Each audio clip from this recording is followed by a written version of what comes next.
Special बनने लगे ने जनाब बर्गर ते बड़े बड़े स्पैशल कोका इन यूनिवर्सिटी तो मास्टर कर रहे हैं जनाब यूनिवर्सिटी बर्गर बनाने का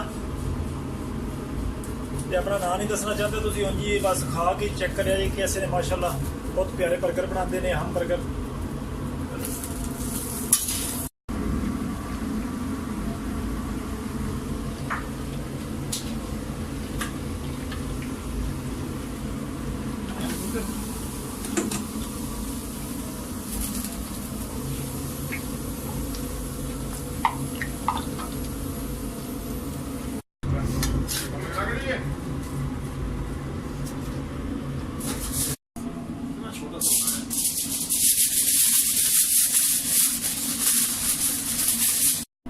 big moles crow mole is मेरा स्पेशल है जनाब जो ना बिग पिज़्ज़ा उमियों का बूफे अमर साहब ने जनाब फ्राम रशिया ये बिग पिज़्ज़ा उमियों के बिग कुक ने बिग पिज़्ज़ा बाकर तो मैं ही हाँ सिर्फ कला पूरे उमियों का वड्डा सब तो वड्डा पर ये जोड़े ने ये बेस्ट कुक ने इतों के बिग कुक ये ने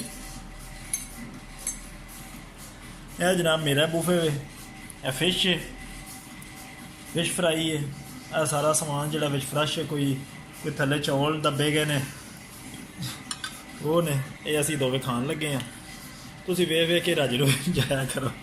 अल्लाह दे वाले।